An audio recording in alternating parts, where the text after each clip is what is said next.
Good afternoon बच्चों।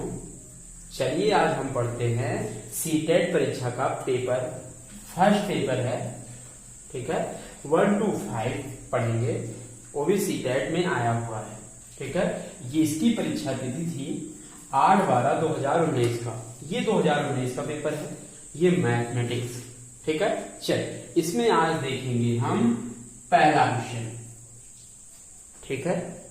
पहला question देखिए, मान ज्ञात कीजिए 17.5 गुणे 3 माइनस 21 भागे 7 माइनस 3 गुणे 12.5, ठीक है। अब आपको बारहमास का नियम पढ़ाया गया है, सरलीकरण जाके पढ़ लेंगे, ठीक है। ये देखिए सीटेट में आया था, ठीक है। ये आपका पहला क्वेश्चन है, ये आपका बारहमास के नियम पर है, ठीक है। बारहमास का नियम कहता है, ठीक है, पहले आप का करते हैं, लेकिन इसमें का नहीं है। का के बाद क्या हल करेंगे? भाग, भाग के बाद गुणा, गुणा के बाद जोड़, जोड़ के बाद घटाव करते हैं, या घटाव या जोड़, जोड़ घटाव में चाहे जो पहले करते हैं, ठीक है। आइए सिखाते हैं ये कैसे होगा।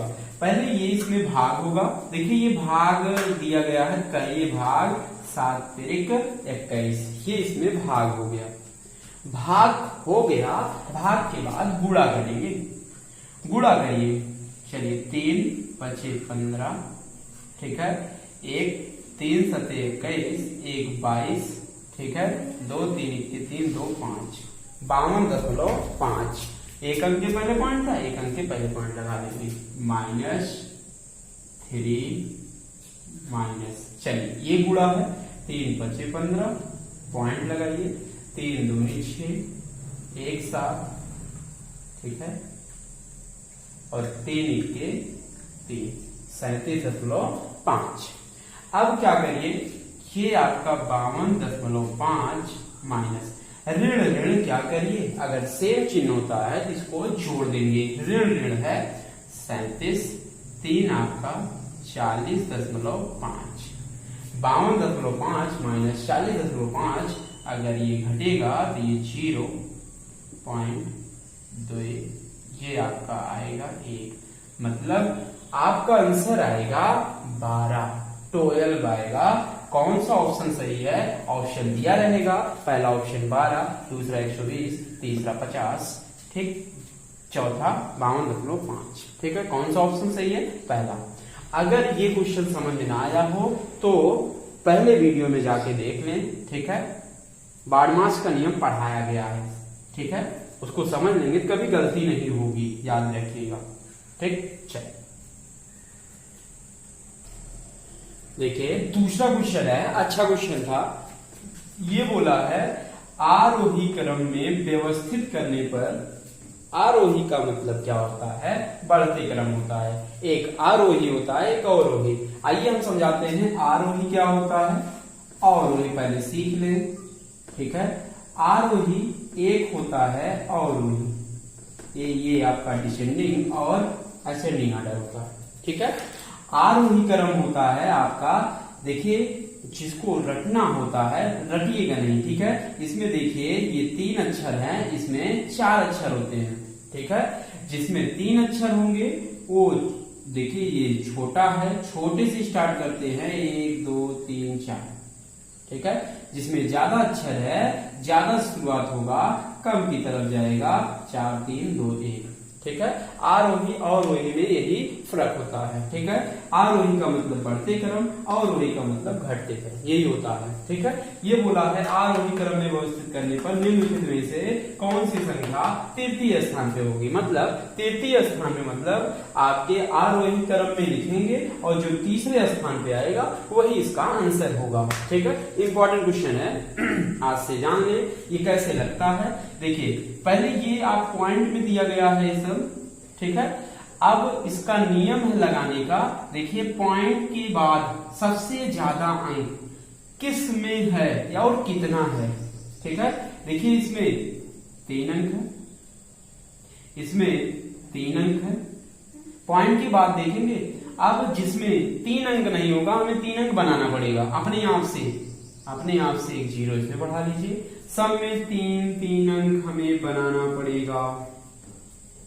सब में तीन अंक क्या करना पड़ेगा, बनाना पड़ेगा। ठीक है, बन गया 3 अंक।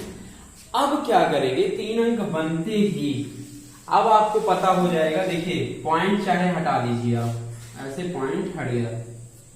ठीक है, अब पॉइंट हटाने के बाद आपको रुपया गिनना आता होगा, जरूर सबको आता है रुपया गिनना। ये 7070 है, ये 7700 है, ये 7707 है, ये 7007 है, ये 770 है। ठीक है, मतलब छोटे से बड़े जाना है। तो सबसे छोटा कौन, 770। मतलब आरोही क्रम में लिखने के लिए सबसे पहले पर कौन आएगा, 0.77 आएगा। ठीक है, उससे बड़ा कौन होगा, देखिए 7070 है, ये 7007 है, ये 7707 है, ये 7700। ठीक है, अब दूसरे पर कौन आएगा, 7007 आएगा, 7.007, ये दूसरे पर आ गया। और तीसरे पर कौन आएगा, 7070 आएगा, मतलब 7.07 आएगा, ये तीसरे पर आ गया। और तीसरा पूछा था, ठीक है, ये तीसरा हो गया। और चौथे पर कौन आएगा, 7700, 7707, मतलब 7700 आएगा, 7000, मतलब 7.7 जीरो। ठीक है, और लास्ट पर कौन आएगा, वो दिख रहा है 7. ठीक है, चलिए 7.707। ठीक है, ये आरोही करने पे ये पहले पर आया, दूसरे पर आया, तीसरे पर आया, चौथे पर आया और पांचवें पर आया। अब जिस पे पूछा है, ये पूछा था आरोही क्रम में लिखने पर, व्यवस्थित करने पर। देखिए आरोही क्रम में लिख दिया गया और कौन तीसरे पर आया, 7.07 पर आया। मतलब कौन सा ऑप्शन सही है, दूसरा ऑप्शन सही है, 7.07 सही है। एक बार देख लीजिएगा आराम से। ठीक है, देखिए अगला क्वेश्चन है, तीसरा क्वेश्चन है, बोला है निम्नलिखित में से कौन सा कथन सही नहीं है। मतलब बोला है कौन सा कथन आपका सही नहीं है। ठीक, मतलब चारों ऑप्शन में चेक करना है कौन सही नहीं है। ठीक है, ये बोला है आभाज्य संख्याएं अपरिमित रूप से अनेक हैं। मतलब ये आपका आभाज्य संख्याएं आपके अनेक रूप में ये आपका अपरिमेय है। ठीक है, ये मतलब क्या है, सभी संख्याएं अपरिमेय होती हैं। ये अपरिमित बोला है, ये आपके अनेक हैं। ठीक है, आभाज्य संख्याएं, मतलब ये सही है। ठीक है, बी वाला क्या है, आभाज्य संख्याओं के केवल दो गुणनफल होते हैं। जैसे आभाज्य संख्याएं हैं, जैसे द्विआभाज्य संख्याएं हैं। ठीक है, 3 हुआ, इसके कितने गुणनखंड होंगे, 1 और 2, मतलब इसके 2 गुणनखंड होंगे। ये सही है, क्योंकि आभाज्य संख्याएं होंगे तो 2 गुणनफल होंगे पक्का। मतलब ये क्या है, सही है। लेकिन ये पूछा है कौन सही नहीं है। ठीक है, अब 1 अंक वाली केवल दो 4 आभाज्य संख्याएं हैं। केवल 2 4 आभाज्य संख्याएं हैं। ठीक है, ये आपका दूसरा ऑप्शन बोला है, केवल 4 आभाज्य संख्याएं हैं। अब ये देखिए 1 अंक में कौन कौन आभाज्य संख्याएं होती हैं, 1 2 है, 3 है, 5 है, 7 है। ठीक, अब देखिए 2 3 5 7 आभाज्य संख्या वो संख्या होती है जो 1 से कटे और खुद से कटे, वो आभाज्य संख्याएं होती हैं। ठीक है, अब बोला है 1 अंक वाली केवल 4 आभाज्य संख्याएं हैं। हाँ, 2 3 5 7, मतलब 4 आभाज्य संख्या, ये भी सही है। ठीक है, और चौथा ऑप्शन है सभी आभाज्य संख्याएं विषम संख्याएं होती हैं। मतलब सभी आभाज्य संख्याएं क्या देखिए विषम संख्याएं होती हैं। चलिए चेक करिए, 2 हुआ, 2 सम होता है, विषम नहीं होता है। और 3 देखिए, 3 विषम है। मतलब सभी आभाज्य संख्याएं विषम नहीं होंगी। ठीक है, क्योंकि 2 सम है। मतलब आभाज्य संख्याएं में सम भी होती हैं और विषम भी होती हैं, सम भी होती हैं और विषम भी होती हैं। लेकिन इसमें बोला है क्या सभी विषम संख्याएं होती हैं, नहीं। नहीं होती हैं, मतलब ये क्या है, सही नहीं है, इसलिए ये क्या है, सही है। ठीक है, पहला ऑप्शन ये एक बार और क्लियर कर लीजिए, आभाज्य संख्याएं अपरिमित रूप से अनेक हैं। हाँ, ये आपके आभाज्य संख्याएं कई होते हैं, ठीक है, वो भी अपरिमित रूप से अनेक होते हैं। ठीक है, याद रखिएगा, ये भी कई होते हैं आभाज्य संख्याएं, इसलिए ये सही है। ठीक है, इसमें कौन सा ऑप्शन गलत था, डी वाला गलत था, इसलिए क्या है, सही है। ठीक है, यही ऑप्शन सही है, कौन सा, डॉग वाला डी। ठीक है, चलिए चौथा क्वेश्चन है, कह रहा है एक बाग के वृक्षों में नीम के वृक्षों की संख्या 1/6वां भाग है। ठीक है, मतलब वृक्ष में नीम के वृक्षों की संख्या क्या है, 1/6वां भाग। 1/6वां भाग मतलब 1/6 भाग है। ठीक है, बोला है आधे वृक्ष अशोक के हैं, मतलब जो आधे वृक्ष हैं वो किसके हैं, अशोक के, मतलब नीम के आपके 1/6 है, आधे वृक्ष आपके, आधे का मतलब 1/2 भाग। ठीक है, मतलब 1/6 क्या है, नीम के हैं, अशोक के आधे हैं, और शेष यूकेटिव्स के हैं, यूकेटिव्स के हैं। यूकेटिव्स शेष कैसे निकलेगा बताइए, आपके बाग में 3 प्रकार के हैं, एक नीम है, एक अशोक है, एक आपका यूकेटिव्स है। ठीक है, यूकेटिव्स है आपके 3 प्रकार के हैं, अगर 2 प्रकार के पता है, 1 प्रकार के निकालना है, तो पूरा भाग 1 होता है, तो 1 में अगर दोनों घटा दे तो आ जाएगा यूकेटिव्स कितने होंगे। ठीक है, चलिए आइए देख लेते हैं नीम अशोक मिला के टोटल कितना है। चलिए टोटल निकालने के लिए जोड़ना पड़ेगा, 2 6 का लासा आपका 6, 6 के 6, 1 2 3 6, मतलब आएगा 4/6, 2 3 6, 2 दूना 4, मतलब 2/3 नीम अशोक दोनों मिला के हैं। ठीक है, चलिए, और इनके ऑप्शन क्या क्या थे, आइए ऑप्शन लिख देते हैं। पहला ऑप्शन 10 था, 15 था, 20 था, 5 था, ये आपके चारों ऑप्शन थे। ठीक है, चलिए अब कह रहा है आपके नीम के वृक्षों की संख्या 5 था। ठीक है, और आपका ये दोनों मिला के, कौन, नीम अशोक दोनों मिला के 2/3 था, और यूकेटिव्स निकालिए, यूकेटिव्स कितने आएंगे, 1 में 2/3 घटाइए, 3 के 3, 2 घटाइए, आएगा 1/3, ये आएंगे यूकेटिव्स। ठीक है, अब कह रहा है ये आपका नीम की वृक्षों की संख्या 5 है। आइए ऐकिक नियम सिखाते हैं, ऐकिक नियम कैसे लिखता है कि आपका एक नीम के कितने हैं, 1/6 किसके बराबर, 5 के, तो 1 भाग किसके बराबर, 3 मल्टीप्लाई करिए, 6 पंचे 30। एक मतलब होता है पूरा भाग वृक्षों में जितने होंगे, मतलब पूरा वृक्ष आपका 30 वृक्ष थे, उसमें कुछ आपके नीम थे, कुछ आपके अशोक थे, कुछ आपके यूकेटिव्स थे। ठीक है, चलिए पूरा भाग 30 है, यूकेटिव्स निकालना है, यूकेटिव्स कितना भाग है, 1/3 है, 30 का 1/3 निकालिए, 3 दहामा 30, मतलब यूकेटिव्स कितने हैं, 10 हैं। कौन सा ऑप्शन सही है, पहला ऑप्शन सही है, यही इसका आंसर है। अगला क्वेश्चन है, 5वां क्वेश्चन है। ठीक है, बोला है एक संख्या जो 1 से 10 तक दोनों सम्मिलित हैं, मतलब 1 भी सम्मिलित है और 10 भी सम्मिलित है, ये बोल दिया है दोनों सम्मिलित हैं, सभी संख्याओं से विभाज्य होगी, निम्न है। ठीक है, ये ऑप्शन दिया गया है, पहला ऑप्शन, दूसरा ऑप्शन, तीसरा ऑप्शन और चौथा ऑप्शन।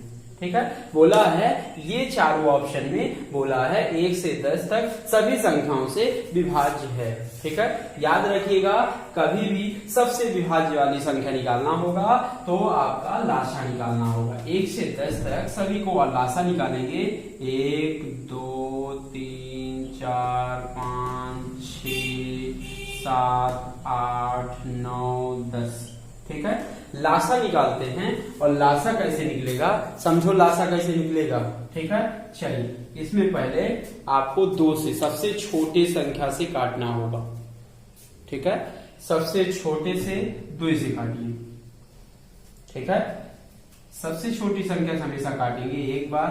3 जो नहीं कटेगा ऐसे उतार लेंगे, 2 दूना 4, जो नहीं कटेगा ऐसे उतारते जाएंगे, 2 तिहाई 6, 7, 2 चौक 8, 9, 2 पंचे 10। ठीक है, सबसे छोटे से काटते जाएंगे, 1, 1, 3, 1, 5, 3, 7, 2 दूना 4, 9, 5। ठीक, फिर अब देखिए 2 है, हाँ 2 है, एक बार 2 से और काटिए, 1, 1, 3, 1, 5, 3, 5, 1, 9, 5। ठीक है, चलिए अब उसके बाद 3 से काटिए, 1, 1, 1, जो नहीं कटेगा ऐसे उतार लेंगे और जो कट जाएगा जितनी बार जाएगा उतना आगे लिखते जाएंगे। 5, 1, 3 त्रिका 9, 5। अभी एक बार और 3 से जाएगा, 3, 1, 1, 1, 1, 5, 1, 5, 1, 1, 5। ठीक है, 5 से जाएगा, 1, 1, 1, 1, 1, 1, 1, 1, 1, 1। मतलब तब तक काटेंगे जब तक नीचे एक एक एक ना आ जाए। ठीक है, अब ये जो जितना आएगा उससे क्या करेंगे, एक दूसरे से आप गुणा कर लेंगे। ठीक है, कितना आएगा, 2 गुणे 2 गुणे 2 गुणे 3 गुणे 3 गुणे 5। ठीक है, गुणा करिए, 5 गुनी 10 दूना 20, 20 हो गया, 20 दूना 40, 40 नवैया आपका 9 चौक 36। लेकिन यहाँ पे 7 भी था, आप छोड़ दिए हैं। चलिए 7, ये यहाँ पे 7 भी है, 7 भी बढ़ाते जाइए, ये 7 है, भूलिएगा नहीं कोई। अच्छा ठीक है, चलिए यहाँ एक बार और जाएगा, 7 बार। ठीक है, 1 1 1 1 1 1। ठीक है, ये 7 से और गुणा होगा। ठीक है, तो इतना गुणा होगा तो आएगा 2520 आपका। ठीक है, अब देखिए सबको गुणा कर दीजिए, आपका ये आ गया 2520। ठीक है, कौन सा ऑप्शन सही है, कौन सा सही है, तीसरा ऑप्शन सही है। ठीक है, चलिए देखिए ये अगला क्वेश्चन है, इंपॉर्टेंट क्वेश्चन है। बोला है ये एक वर्ग की भुजा 4 सेंटीमीटर है, इसे काटकर 4 बराबर भागों में विभाजित किया गया है। मतलब ये बोला है एक वर्ग है, ये आपका वर्ग है। ठीक है, ये आपका क्या है, वर्ग है। ठीक, और उसकी प्रत्येक भुजा 4 4 4 4। ठीक है, मतलब ये प्रत्येक भुजा आपकी 4 4 है। ये आपका बोला है कि 4 बराबर भागों में बांट दिया गया है। 1 2, ये ऐसे तो बटेगा, 1 2 3 4, 4 बराबर भागों में ये बांटा है। मतलब चारों बराबर बराबर होंगे। कितने होंगे, चारों बराबर बराबर होंगे। ठीक है, अब भुजा अगर प्रत्येक छोटे वर्ग की भुजा पूछेगा तो ये पूरा 4 है, तो ये एक भुजा 2 2 2 2 2 2 2 2 2 2 2, क्या क्या होंगे, 2 2 होंगे। मतलब प्रत्येक भुजा की माप कितना होगा, जो छोटे छोटे होंगे वो 2 सेंटीमीटर होंगे। लेकिन बोला है प्रत्येक छोटे वर्ग का क्षेत्रफल। अब वर्ग का क्षेत्रफल होता है भुजा स्क्वायर होता है, वर्ग की भुजा होती है, और आपके ए स्क्वायर होता है। ठीक है, और प्रत्येक छोटे भुजा की 2 है, 2 का वर्ग 2 दूना 4 सेंटीमीटर स्क्वायर। यही इसका क्या है, क्षेत्रफल है वो छोटे वर्ग की। देखिए ये अगला क्वेश्चन है, इंपॉर्टेंट क्वेश्चन है, बहुत अच्छा क्वेश्चन है, ध्यान समझिएगा। बोला है 3 ब्रांड है। ठीक है, एक ए है, बी है तथा सी के 3 ब्रांड के पेन। ठीक है, मतलब ए ब्रांड के हैं 10 पेन और बी के हैं 12 और सी के हैं 24। ठीक है, मतलब के पैकेट में उपलब्ध हैं। मतलब ए के 10 पैकेट और बी के 12 पैकेट और 24 के क्या हैं, ये सी के 24 पैकेट है। बोला है यदि एक दुकानदार को 3 प्रकार के पेन समान संख्या में खरीदने हैं तो उनके द्वारा खरीदे जाने वाले पैकेटों की न्यूनतम संख्या क्या होगी। इसका न्यूनतम संख्या पूछा है। मतलब ए में सबसे छोटा, ए ब्रांड का सबसे छोटा सबसे कम कितना खरीदना होगा, बी कितना कम खरीदना होगा और सी सबसे कम कितना खरीदना होगा। ठीक है, बोला है न्यूनतम संख्या क्या होगी, इसका न्यूनतम संख्या निकालना है। आइए सिखाते हैं।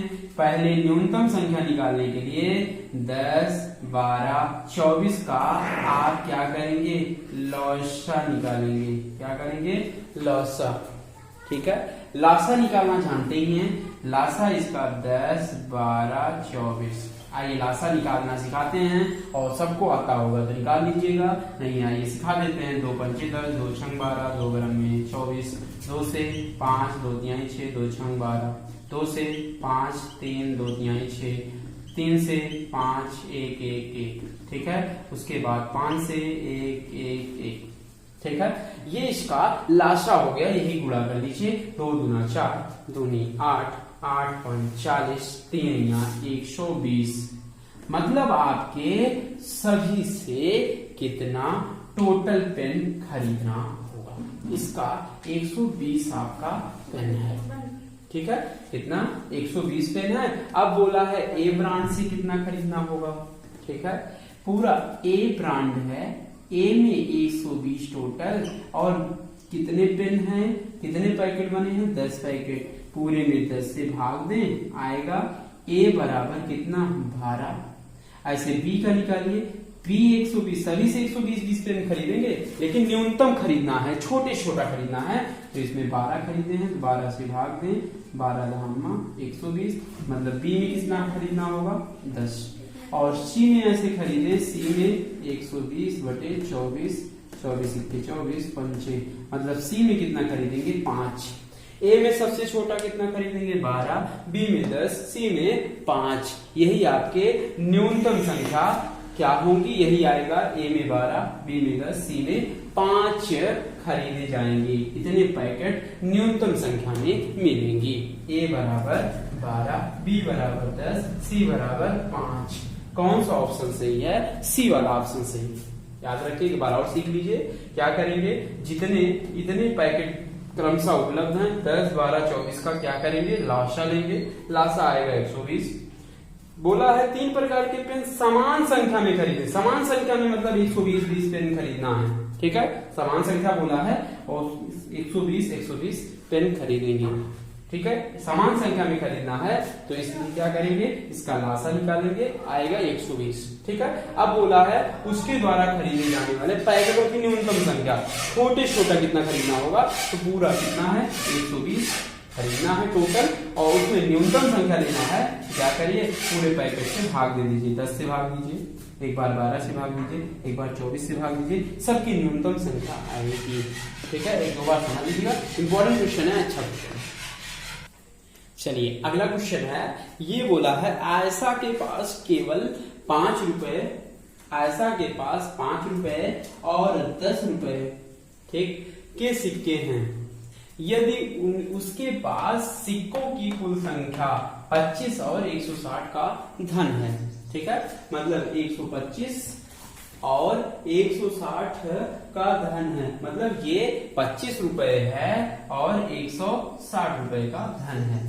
ठीक है, ये आपके मतलब 5 रुपए के कितने सिक्के हैं, 5 रुपए के आपके टोटल 25 रुपए और 160 रुपए का धन है।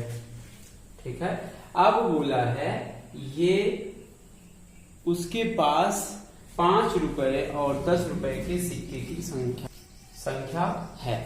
ठीक है, चलिए अब ये टोटल सिक्कों की संख्या 25 है और कुल धन दिया गया है 160, मतलब टोटल आपके 25 हैं और आपके 160 कुल धन होते हैं, हो सकते हैं। आइए गो थ्रू ऑप्शन शुरू कर पाएंगे, ऑप्शन से लगा पाएंगे, सभी क्वेश्चन आपके ऑप्शन से लग सकते हैं। चलिए इसको भी आइए ऑप्शन सिखाते हैं। मतलब क्रमशः बोल दिया है, तो पहले 5 रुपए और 10 रुपए बोला है। 5 रुपए का 10 सिक्का है और 10 रुपए का 15 सिक्का है। ठीक है, 15, 10, 25। हाँ, ये 25 सिक्के हैं, लेकिन देखिए क्या 160 रुपए हो पाएगा, आइए चेक करते हैं। पहला ऑप्शन 5 रुपए के 10 सिक्के हैं, 10 गुणे 5 प्लस 15 के, ये 15 सिक्के हैं 10 के, ये 150 ऐसे ही हो गया, प्लस 50 जोड़ेंगे 200 आएगा, लेकिन ये कुल धन कितना है 60 रुपए है।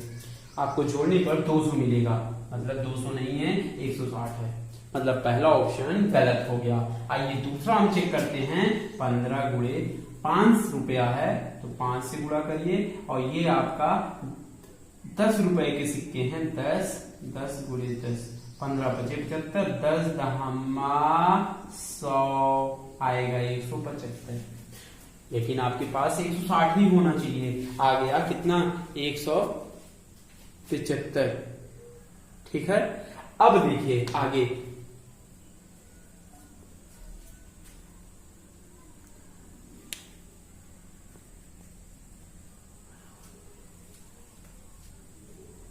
चलिए ये हो गया 175। ठीक है, तीसरा ऑप्शन आपका था 20 गुणे आपका 5 प्लस, मतलब पहला आपका 5 रुपए का सिक्का है और दूसरा 10 रुपए का सिक्का है। इसमें 5 से गुणा करिए, इसमें आपका 10 से गुणा करिए, 20 पंचे 100, 10 पचे 50, 150 होगा, लेकिन 160 है। ठीक, इसको चेक करिए। 18 गुणे 5 प्लस 7 गुणे 10। ठीक है, 18 पंचे 90, 10 सते 70, छोड़ने पे आएगा 160। 160 है, किस ऑप्शन में ये आया? डी ऑप्शन में आया है। ठीक है, ओके, डी ऑप्शन में आया है। अगला क्वेश्चन है, बोला है एक 5 अंकों की संख्या में दहाई के स्थानांक 8, इकाई के स्थान का अंक दहाई के स्थान के अंक का 1/4 है, 1000 के स्थान का अंक 0, 100वें स्थान का अंक इकाई के स्थान का 2 गुना है, और 10,000 में स्थान का अंक इकाई के 3 गुना है, तो संख्या क्या होगी? ठीक है, ये सब आप गो थ्रू ऑप्शन लगाइए। अच्छा क्वेश्चन है, गो थ्रू ऑप्शन में 2 सेकंड का क्वेश्चन है। ठीक है, आराम से हो जाएगा। आइए पहले स्टेप से चलते हैं। कह रहा है एक 5 अंकों की संख्या, याद रखिएगा पहले इकाई बोलते हैं, दूसरे दहाई, सैकड़ा, 1000, 10,000, ऐसे ही बोला जाता है। बोला है एक संख्या में दहाई के स्थान का अंक 8, मतलब दहाई के स्थान का अंक क्या होना चाहिए? 8 होना चाहिए। दहाई मतलब पहला इकाई होगा, दहाई मतलब दूसरे अंक पे 8 होना चाहिए। देखिए दूसरे अंक में याद रखिए दाहिनी तरफ से देखा जाता है, और दाहिनी तरफ में दूसरे अंक में 2 वाला कट गया, मतलब दहाई अंक पे 8 है, दहाई अंक पे 8 है, मतलब सी और डी जिंदा है, ए और बी मर गया। पहले स्टेप से ए और बी मर गया, और कैट डॉग जिंदा है। कैट एप्पल बॉय मर गए और कैट और डॉग जिंदा है। चलिए आइए हम देखते हैं आगे, दूसरे स्टेप में देखते हैं। ये बोला है, कह रहा है, या तो अगले स्टेप में देख लीजिए क्या, 1000 के स्थान का अंक 0 है, यहीं से पता चल जाएगा 1000 पे क्या होना चाहिए? 0 होना चाहिए। अब पढ़ के देखिए, इकाई, दहाई, सैकड़ा, 1000 पर 0 है, मतलब चौथे पर 0, इसमें तीसरे पर है, 100वें पर है, लेकिन इसमें 1000 पर है, मतलब कौन सा ऑप्शन सही है? सी वाला सही है। आप चाहे जो सारे पढ़ के देख लीजिए, ठीक है, जिससे मिल जाएगा उसी पर आंसर मार के चले जाइएगा। याद रखिएगा जो गलत हो गया उसको हम दोबारा नहीं चेक करेंगे, क्योंकि ए बी पहले स्टेप से कट गया था और दूसरे स्टेप से नहीं चेक किए, तीसरे स्टेप पे आए, 1000 पे 0 हो गया, 1000 पे 0 देख लेंगे, जिसमें दोनों में होगा वही ऑप्शन क्या होगा? सही होगा। कौन सा ऑप्शन सही है? सी ऑप्शन सही है। देखिए ये अगला क्वेश्चन है, ये बोला है मैं एक 2 अंकों की संख्या हूं। ठीक है, ये भी ऑप्शन से आराम से लग जाएगा, ये सब ऑप्शन से देख के लगाइए। ये बोला है मैं एक 2 अंकों की संख्या हूं, मतलब ये आपके चारों ऑप्शन में चेक करिए कौन 2 अंक का है। ठीक है, 2 अंक का देखिए, 1 2 अंक का ये है, 2 अंक का ये है, 2 अंक का ये है, 2 अंक का ये है, मतलब चारों ऑप्शन पहले स्टेप से जिंदा है। बोला है मैं एक 2 अंक का या 2 अंक की संख्या सॉरी। चलिए ये देखते हैं, दूसरा स्टेप है दहाई के स्थान पर अंक और इकाई के स्थान पे अंक कर्मिक आभाज्य, ये याद रखिएगा। बोला है इकाई दहाई क्या है, कर्मिक आभाज्य संख्या।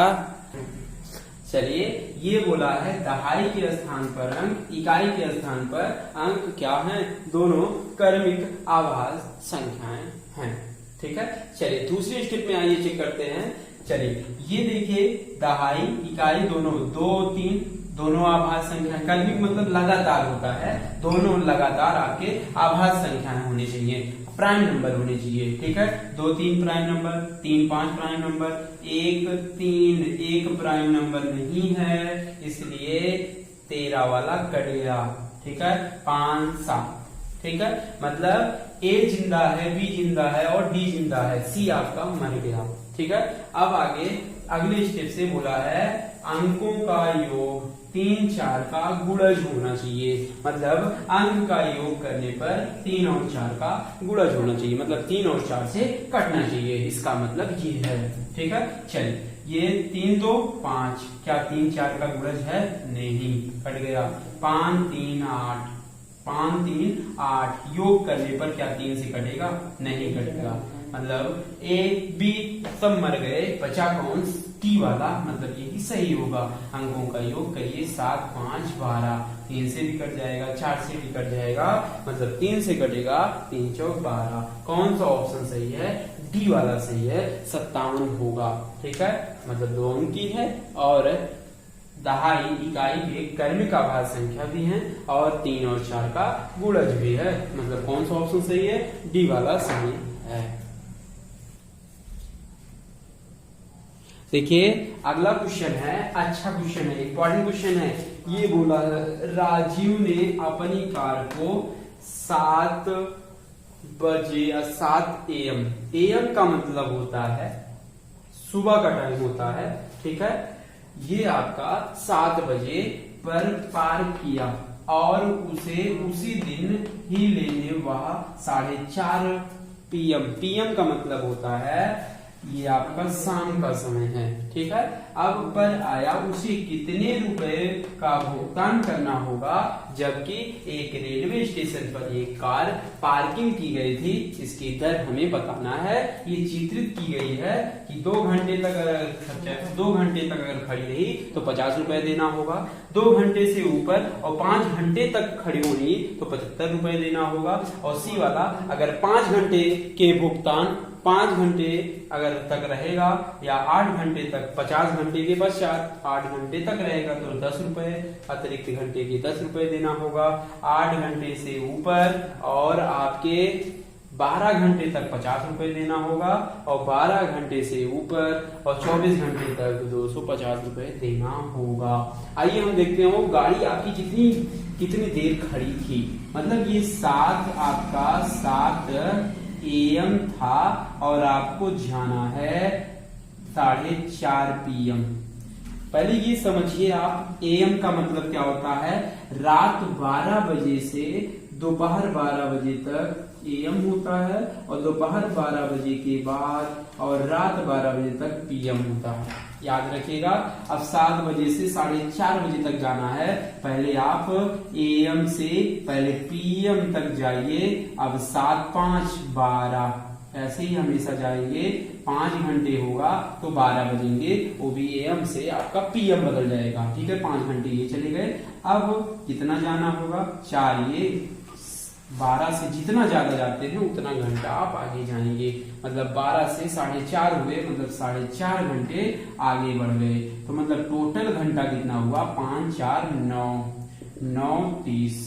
ठीक, मतलब आपका 9.5 घंटे गाड़ी खड़ी हुई है, पार्किंग की गई है, तो उसका दर कितना होगा। अब देख लीजिए, मतलब 8 घंटे से ऊपर है और 12 घंटे तक मतलब बीच में है, तो आपको कितना देना होगा, 150 देना होगा। मतलब 5 घंटे के ऊपर, मतलब 8 घंटे से ऊपर और 12 घंटे के बीच में है 9.5 घंटे, तो आपको देना होगा 150 रुपए, मतलब ए वाला ऑप्शन सही है। चलिए ये अगला क्वेश्चन है, इंपॉर्टेंट क्वेश्चन है। बोला है सुपर बाजार में सब्जियों की कुल सब्जी या कुल मूल्य सूची निम्नलिखित है। ठीक है, वस्तु दिया गया है, वस्तु आपका टमाटर 1 किलोग्राम 40 रुपया का है, आलू 2 किलोग्राम 25 रुपए का है, गाजर 250 ग्राम है लेकिन 20 रुपए का है, लौकी 1 किलोग्राम 10 का, मिर्चा 100 ग्राम का 10 रुपए, 4 नग मतलब पीस आपके 4 नींबू हैं, कितने रुपए के? 10 रुपए के हैं। ठीक है, अब इतनी का वो अपना सूची वो दिखा दिया कि हमारा टमाटर इतना का है, लेकिन वो क्वेश्चन पूछा है कि इतना इतना हम लेंगे। संजय ने आधा किलोग्राम टमाटर लिया। ठीक है, आइए हम देख लेते हैं कितना वो लिया। ठीक है, वो आपका टमाटर लिया आधा किलोग्राम का, तो टमाटर 1 किलोग्राम का 40 है, तो आधा का कितना दाम होगा? 20 रुपए। ये आधे का लेगा, आधे किलोग्राम का, ठीक है, 20 रुपए टमाटर लिया। 1 किलोग्राम आलू लिया, 2 किलोग्राम का 25, तो 1 किलोग्राम का आपका आलू का दाम 25 का आधा 12.5 रुपया हो गया। ठीक है, अब आपका आलू हो गया। गाजर आधा किलो, गाजर आधा किलो। अब बताइए 250 ग्राम का 20 रुपया, 250 500 होगा, मतलब 500 मतलब आधा किलोग्राम, तो आधा गाजर आधा किलोग्राम का कितना होगा? ये आधा किलोग्राम। ठीक है, अब 250 ग्राम का 20 है, तो 500 का कितना होगा? 40 रुपए होगा। ठीक है, ये आपका 40 रुपए हो गए। चलिए आगे लौकी लिए हैं आप, लौकी का देखिए, लौकी, चलिए लौकी नहीं ली क्या? लौकी नहीं लिया गया। मिर्च पर आइए। ठीक, मिर्च आपका 250 ग्राम हुआ, मिर्च आपका 250 लिया, लेकिन 100 ग्राम का 10 रुपए है, तो 250 का कितना हुआ? 100 का 10 रुपए, 200 का कितना? 20, और 50 का कितना? ये आपका 25 होगा, मतलब 250 ग्राम का आपका 25 रुपए होगा मिर्च का। और 6 नींबू आपका लिया गया, तो 4 नींबू का 10 रुपए, तो 6 नींबू का ऐसे ही निकाला जाएगा। जब 4 नींबू का 10, तो 1 नींबू का पहले निकाल लीजिए, 10/4, तो 6 का कितना? 10/4 गुणे 6। ठीक है, ऐसे ही हमेशा निकाला जाएगा। 2 दूना 4, 2 तिहाई 6, 2 पंचे 10, 5 तिहाई 15 रुपया। 6 नींबू का 15 रुपया होगा। ठीक, अब कुल मूल्य जोड़ लीजिए आप, कितना रुपया होगा? 5 5 10, 5 5 ये 0.5 हो गया, 5 5 10, 2 12, 2 हो गया। ठीक है, आप इसको जोड़ लीजिए। आप लौकी नहीं लिए थे, ठीक है, सब मूल्य जोड़िए आगे। ठीक है, देखिए ये आपका पूरा आपका 112.5 रुपया आपका कुल सामान हुआ। ठीक है, आपका कुल सामान कितना हुआ? 112.5, और आप कुल पैसा दिए 200 रुपया, तो 200 रुपया दिया है, लेकिन 112.5 रुपए देना है, तो शेष वो कितना लौटाएगा? तो 200 में आप 112.5 घटा दीजिए, घटाएंगे तो आएगा 87.5। ठीक है, घटाइए। कौन सा ऑप्शन सही है? पहला ऑप्शन सही है। कि कौन सा ऑप्शन सही है? पहला ऑप्शन। देखिए ये अगला क्वेश्चन है, बोला है एक 180 सेंटीमीटर लंबी तार को एक आयत के रूप में मोड़ा गया। ठीक है, अब बोला है यदि आयत की चौड़ाई 30 सेंटीमीटर है तो इसकी लंबाई क्या होगी? ठीक है, मान लेते हैं एक तार है आपका, ये तार है 180 सेंटीमीटर का तार है। अगर इसी को हम मोड़ेंगे तो यही तो बनेगा चारों तरफ से, और पूरी आपकी लंबाई पूरा कितना बनेगा? 180 सेंटीमीटर बनेगा। मतलब अगर तार जितना लंबा होगा और वही उसी से कुछ भी बनाया जाएगा तो उसका परिमाप और लंबाई दोनों बराबर होगा। तो आयत का परिमाप 180 हो गया, तो परिमाप आपका 2l+b होता है, और ये 180 आ गया, याद रखिएगा। ठीक है, अगर यह लंबाई और परिमाप दोनों बराबर होता है, क्योंकि ये अगर इसी तार से बनाएंगे तो यही चारों तरफ की लंबाई ही 180 सेंटीमीटर होगा। ठीक है, 2 से काटिए, 2 9 18 90। और लंबाई आपका याद करना है, चौड़ाई आपका 30, ये 90, यल बराबर इधर प्लस है, इधर आएगा माइनस आएगा, तो कितना आएगा, लंबाई आपका 60 सेंटीमीटर आएगा। मतलब पहला ऑप्शन सही है, 60 सेंटीमीटर। ठीक है, ये इसका लंबाई है। अगला क्वेश्चन है, बोला है निम्नलिखित में से किसमें लंबाइयों को घटते क्रम में व्यवस्थित किया गया है।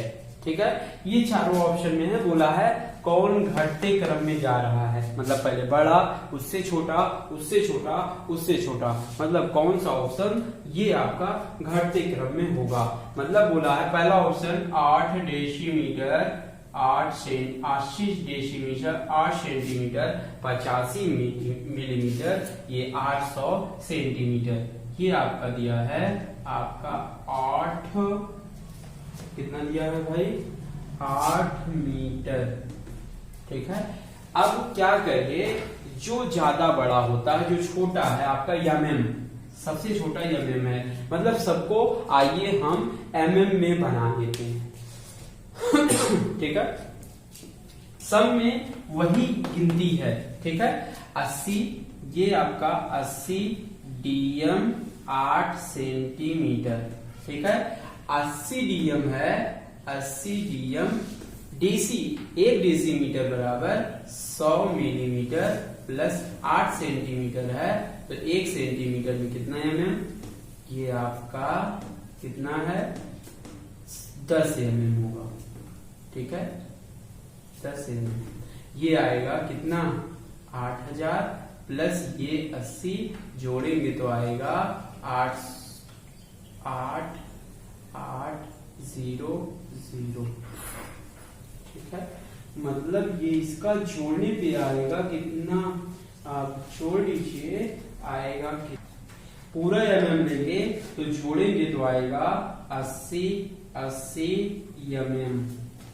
ठीक है, चलिए आगे आप जोड़िए 800 सेंटीमीटर 800 सेंटीमीटर 8 mm। ठीक है, इसको जोड़िए, ये आपका mm है, 800 mm, सेंटीमीटर को mm में बनाइए, 10 से गुणा करते हैं, ये 8 हो गया, ये 800, ये 8000 हो जाएगा, प्लस 8, इसको जोड़ेंगे 80 80 mm। ठीक है, सॉरी ये होगा 80 08। ठीक है, चलिए आगे जोड़िए, एक और बचा 8 मीटर। ठीक है, सब में 8 मीटर दिया हुआ है, 8 मीटर 8 मीटर। अब 8 मीटर में क्या होगा, 8 मीटर कितना mm होगा, 1 मीटर में 1000 mm होता है, याद रखिएगा, पूरा 8000 mm होगा।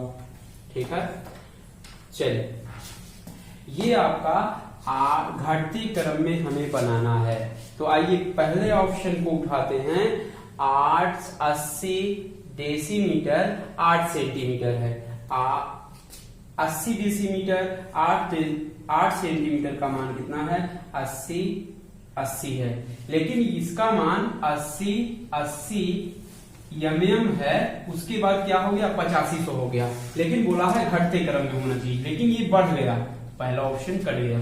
ठीक है, आइए इसको हम चेक करते हैं, ये 8500 है, ये 80, इसका मान कितना आया था, 80 देखिए घटा है, लेकिन ये आपका 800 सेंटीमीटर 8 mm का मान कितना होगा, 80 08। देखिए ये भी कम हुआ है, लेकिन ये आपका 8 mm है, ये आपका कितना होगा, 8 मीटर है, तो कितना होगा, 8000 mm है। मतलब ये आपका कितना होगा, ये घटते क्रम में आया है, देख सकते हैं, ये 8500 है, ये आपका 80 mm है, ये आपका 80 8 है, ये कितना है,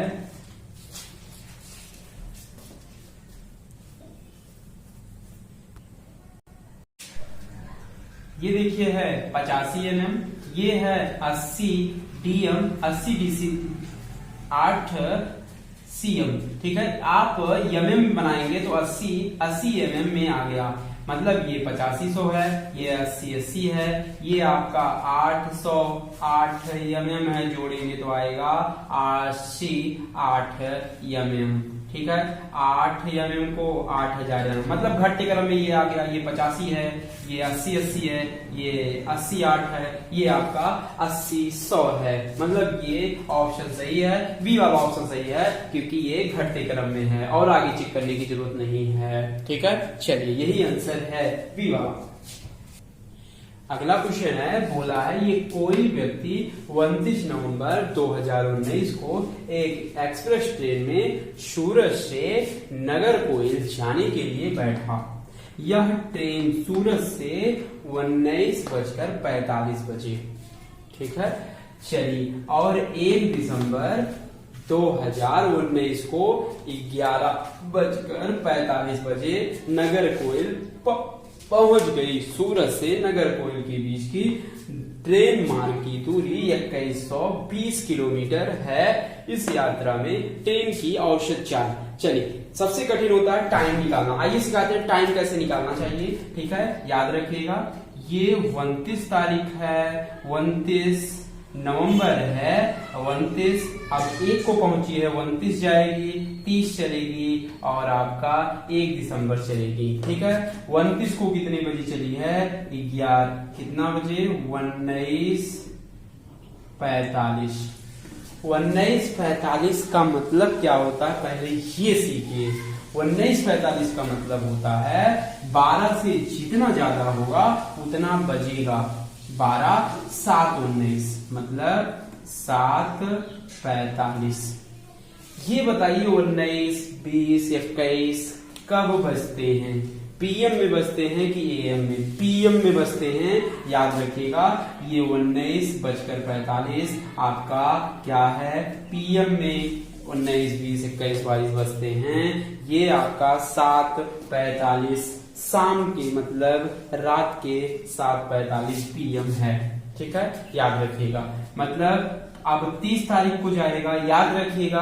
अगर एक दिन से अगले दिन में जाएंगे तो हमेशा 24 घंटे ऊपर जाइएगा, तो 24 घंटा आगे जाएंगे तो 24 घंटे में वही बचता है, मतलब 7:45 पीएम है तो पीएम ही रहता है। 24 घंटे में पीएम से पीएम जाता है। अगर 12 घंटे आप आगे जाएंगे तो पीएम से कहां जाएंगे, सिर्फ एएम तक जाते हैं, ठीक है। चलिए, ये आपका 30 तारीख का हो गया, ठीक। अब 30 तारीख से 1 तारीख में जाना है, 30 तारीख से 1 तारीख में जाना है, और भी 1 तारीख को कितना जाना है, 11:45। अब 11, 1 ये सब किसमें बजते हैं, एएम में बजते हैं, ठीक है। आप 7:30 तक चले आए हैं, 7:45 पीएम तक चले आए हैं, वो भी 30 तारीख के आए हैं। अब ये शाम का है, शाम से हम, ये 30 तारीख को शाम है तो 1 तारीख को सुबह आइए, क्योंकि ये दोपहर 12 बजे के पहले तक है, हम 24 घंटे नहीं जा सकते हैं। तो आप क्या करिए, 1 तारीख को सुबह आइए। सुबह मतलब पीएम है तो सुबह आपका एएम हो जाएगा, 7:45 से 7:45 ही होगा, लेकिन एएम होगा, लेकिन 12 घंटे ही जाना होगा, तभी पीएम से एएम जाएगा तो 12 घंटे ही चला गया। अब कितना जाना है, 7 से 11 बजवाना है, और मिनट क्या है, सेम है, तो 7 से 11 बजेगा, 7 4 11 घंटे और जाएंगे। तो टोटल समय कितना होगा, कुल समय जोड़िए, 24 12 48 4 आपका कितना होगा, कुल समय कितना होगा, जोड़िए, 12 दूना 24, 12 दूना 24, 36, 4 40, मतलब टोटल घंटे कितने लगेंगे, 40 घंटे लगेंगे, ठीक है। चाल निकालेंगे, 40 घंटे चाल पूछा है, चाल बराबर होता है दूरी बटे समय।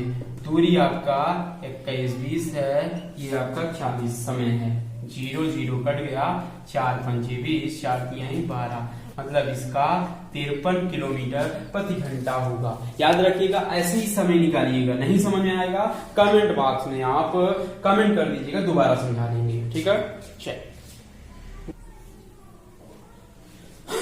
अगला क्वेश्चन है, बोला है एक रेलगाड़ी दिल्ली से 29 अगस्त 2019 को 16:30 बजे, मतलब याद रखिएगा ये 29 तारीख को है, आप 16:30 का मतलब 12 से जितना ज्यादा होगा, 12, 4, 16, 4:30 बजे, वो भी 16, 17, 18 कब बजता है? PM में बजता है, याद रखिएगा इस चीज को। ठीक है, अपने गंतव्य स्थान पर ये 29 से पहले 30 जाएगा, फिर 31 जाएगा, 31 पे 8:45 पे पहुंचा है, 1, 2, 3, 4, 5, 6, 7, 8 AM में बजता है, याद रखिएगा 29 से 30 जाएगा, 30 से 31 जाएगा। ठीक है, PM से आप ये आपका शाम का है, क्योंकि PM हो रहा है, तो आप 30 तारीख को शाम को आइए। शाम को हमेशा 24 घंटे आएंगे, शाम से शाम 24 घंटे आएंगे, 4:30 बजेगा, याद रखिएगा, मतलब 4:30 से अगले दिन जाएंगे तो 24 घंटे आगे जाना होगा। ठीक है, अब 30 से 31 आएंगे 8:45 पे। ठीक है, चलिए अब ये PM से हम डायरेक्ट AM में आना है, तो पहले AM में चले आइए आप, तो 4:30 ही बजवाइए, वो भी 31 तारीख को। ये शाम का है तो डायरेक्ट सुबह जाएंगे PM से, AM जाने के लिए आपको 12 घंटे जाना होगा। ठीक है, आप 12 घंटे चले गए। ठीक, अब 12 घंटे से आपको बज गए 4:30, अब 4:30 से आपको 8:45 पर ले जाना है, वो भी AM। तो अब डायरेक्ट पहले घंटे से घंटे आइए। ठीक है, 4, 4, 8, अगर 4 घंटे और आ जाएंगे आगे तो ये 4, 4, 8, 8:30 बज जाएंगे। ठीक है, 8:30 बज गए, अब 8:30 से कुछ और बजाना है हमें, कितना? 45 मिनट और जाना है, तो 15 मिनट और चले जाएंगे तो आपका 8:45 AM हो जाएगा। ऐसे हमेशा जाइएगा, कभी गलत नहीं होगा। और कुल समय आप जोड़ लीजिए, ये 24 घंटे, ये 12, 24, 12, 36, 36, 4, 40, 40, 15, मतलब 40 घंटे 40 घंटे 15 मिनट कुल समय लगेगा। ऐसे हमेशा जाइएगा, अगर एक दिन से अगले दिन जाना है 24 घंटे जाइएगा, अगर सुबह शाम से सुबह जाना है तो 12 घंटे जाइएगा, PM से AM जाना है तो 12 घंटे जाइएगा, उसके बाद थोड़ा थोड़ा आगे चले जाइएगा, कभी गलत नहीं होगा, ये गारंटी देते हैं। ये आएगा 40 घंटे 15 मिनट आएगा, यही आंसर है।